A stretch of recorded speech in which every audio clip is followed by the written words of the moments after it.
Welcome to Invest in Women, the podcast series. Your insight into the growing wealth of women and the issues that impact their business and yours. See what happens when you educate, empower, and invest in women. Christie Whitney, thank you so much for joining us today. We are excited to have you on the show. Thank you so much for having me, Melissa. I wanted today to talk about something that I'm not sure a lot of people think about when they're thinking about investments. Okay. So when I think about investing my money or trying to grow my money or being smart with my money, I think, oh, I have a job, I have a 401k, I take money out, I do it. It's a work thing. At least for me, it's always been salary or whatever, bonuses. But there's other forms of income that come into your life that may be unexpected that you also have to be as smart with, and inheritance being one of them. So I know that's something that you specialize in. So I thought we'd talk about it because I think it's something that people find is extra money and they don't really strategize it. Or am I being naive? No, I think you're absolutely correct. And I think what is tricky about an inheritance that one might receive is A, we never know when those might be coming, and B, it's often very opaque as to what that amount will be, right? Mm-hmm. So those are two kind of big unknowns for people and hard to incorporate in a financial plan, certainly. But I think it's really important, if you are the benefactor of an inheritance, to deal with it properly when it does come your way. Well, I have been the benefactor of inheritance before, and to me, it was almost like sacred money too. It had a different feel for me because of the nature of how I received it. So for me too, it was almost like I had so much pressure on myself because I wanted to make sure I did right by the person that gave it to me. Absolutely. I do see that a lot with my clients. It's emotional, right? It's a gift from someone that you've loved and they're no longer here. And I think that coming with that is just kind of this feeling of responsibility to make a smart move with it and kind of not blow it, right? Yeah. Well, and I think also, like I said earlier, for a lot of people, when it's extra money, they may also treat it differently. And in some cases, maybe that ends up being a good way, but in others, it's not. So talk a little bit about how do you handle your clients who are in this situation, and what is maybe the consistent mistake you see that a lot of people do with inheritance?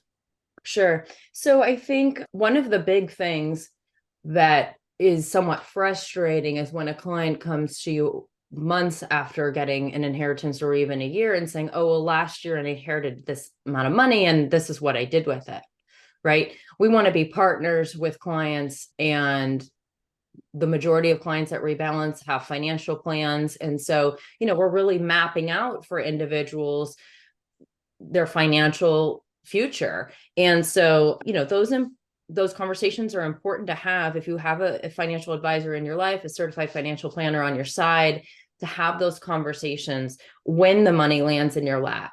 I think the other thing is to recognize that this is all tied to emotion quite frequently, right? So you may be dealing with a great loss, even if it's, someone that's maybe been ill for a long time. So kind of letting the dust settle and not taking immediate action on the financial end of it, just kind of letting the dust settle, having intelligent conversation and mapping out the future years.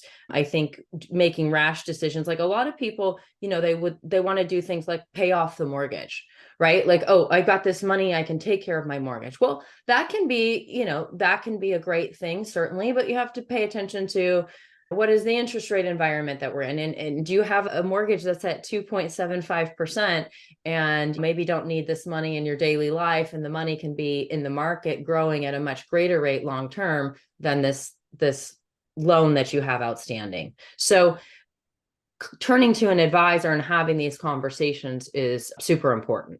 Now, Christie, I'm sitting here under the assumption that everybody handles inheritance well, that the paperwork that comes with inheritance was perfect, that siblings and family members don't have any issues with what inheritance comes to where.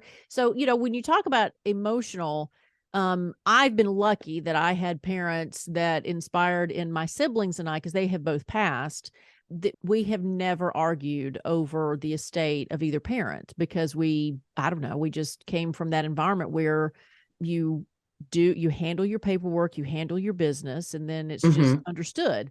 But I know of others who are not in such a privileged situation. And so is that something you Right. have to deal with your clients as well, where things aren't going as smoothly as they should?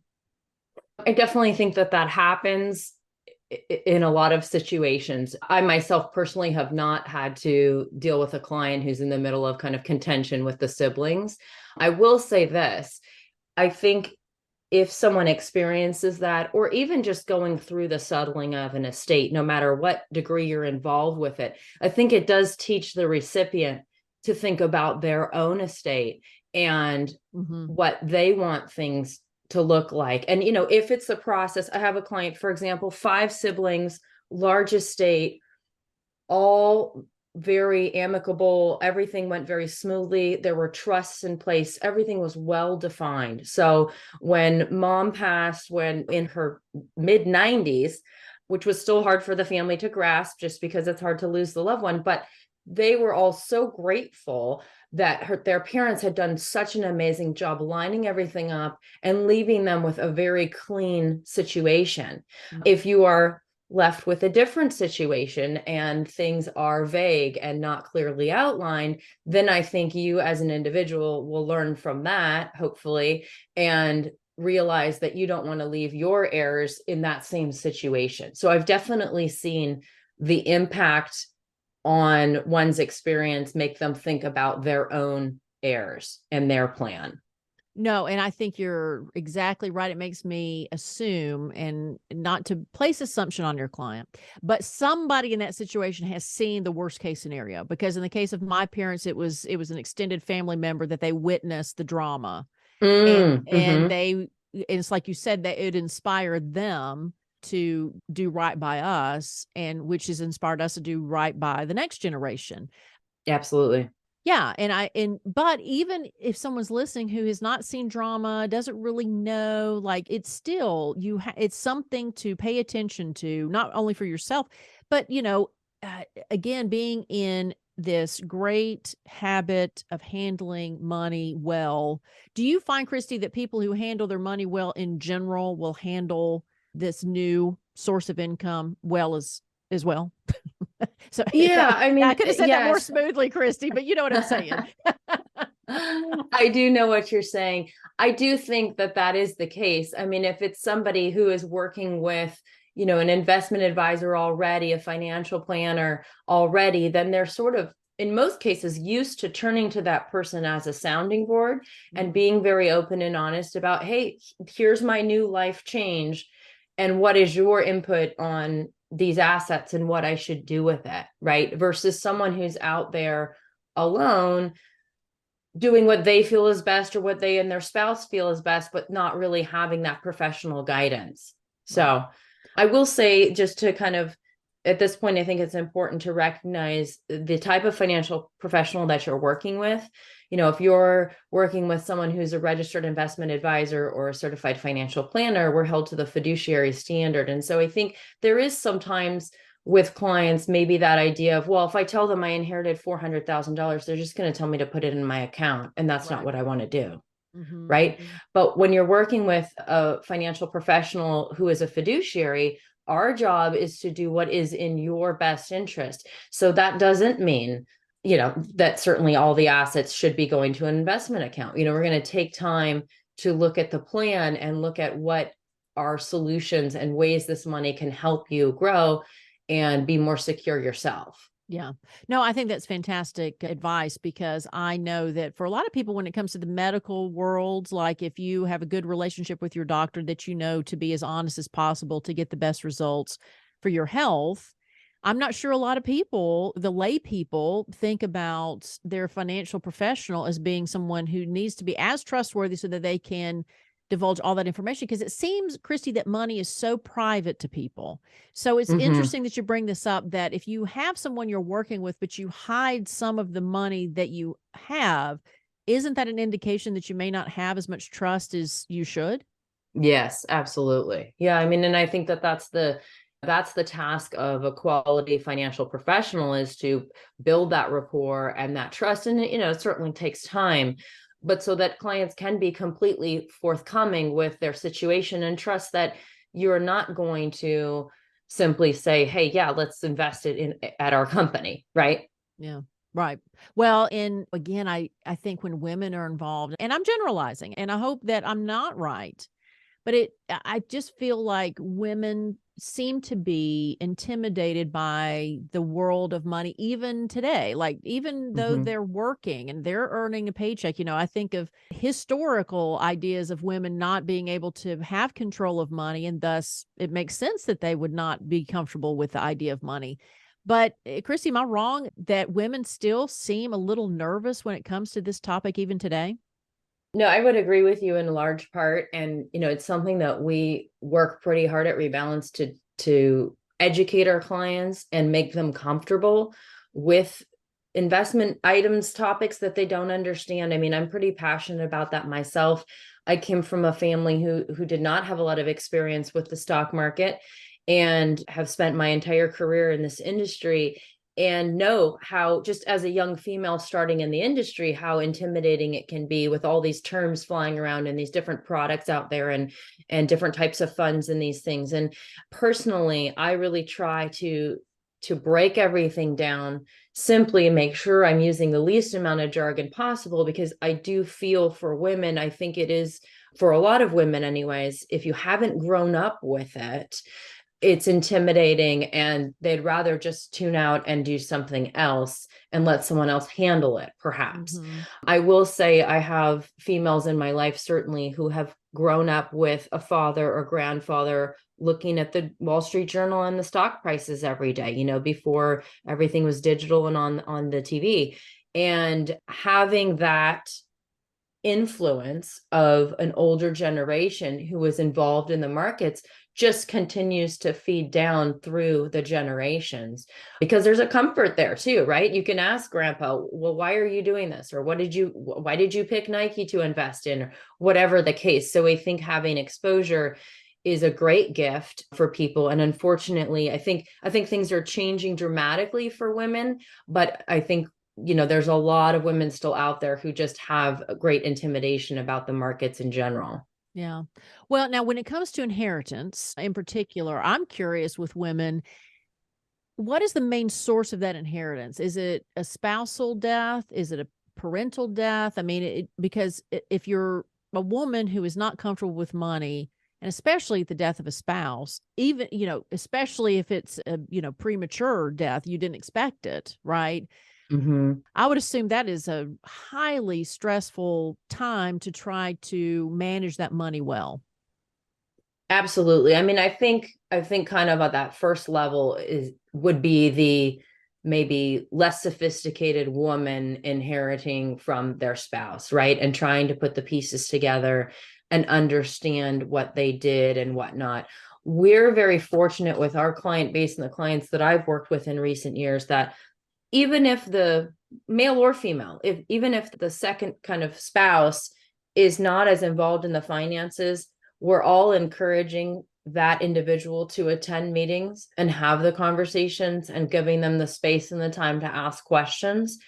I have dealt with a widow in the last few years where her husband simply said, stay with this company. They're, our company. I trust them. They're very good. And she just kind of went on that pure blind faith, even though she hadn't had a lot of involvement with us, and I held her hand quite a bit in the beginning and explained to her, why did her husband feel that way about our investment philosophy and that sort of thing. And so got her through that. I definitely also have seen, just in the past few years, a lot of the money just coming from the parents passing. So we have a fair amount of clients who are baby boomer age. And so inevitably, if the next generation's still living, they're in their 90s, and money has passed down, in that way. And I think the thing about the money you may receive from parents or even aunts and uncles is it's more, you're often not as clear what's coming your way. So I do see surprises there, oh my gosh, I had no idea that they had an estate this large, and I want to honor them. I want to do the right thing, but this is life-changing for me.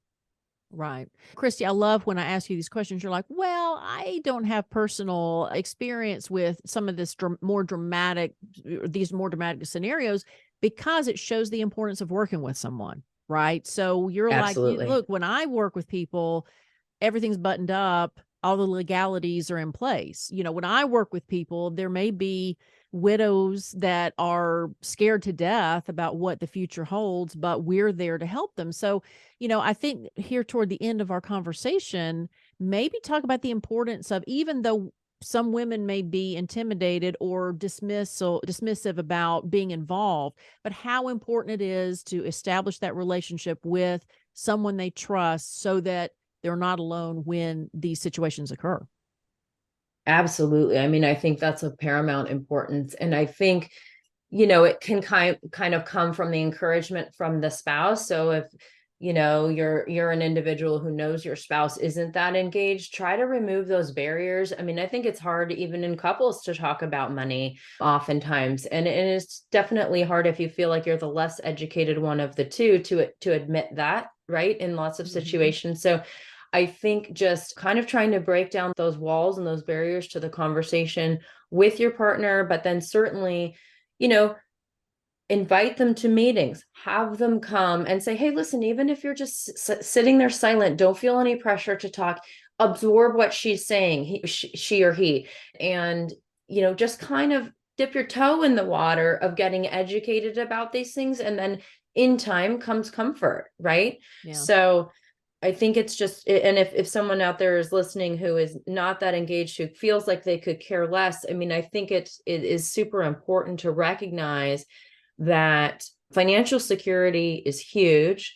And if you have the ability to build that for yourself, maintain it for yourself, and maybe then go on to pass on significant sums or meaningful sums to the next generation, that's it's a big kind of responsibility and an important difference that you can make for your family. Yeah. And I'm the mother of a young son, and a couple things.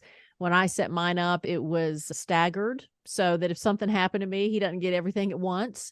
Right. And also the fact that I do have a son, and I try to teach him not only that, hey, you're going to be smart about money, but just because you're a boy is not the reason you're going to be smart about money. So I think that, my thing is just to teach young boys and girls that both genders can be very astute when it comes to money. We know this, but I still think that some women don't practice the fact that they can be, not an expert, proficient at money more so than they are. And so I think that's the importance of this podcast, is to make sure that not only financial professionals understand how to handle their clients and their female clients, but just that women can be powerful with money.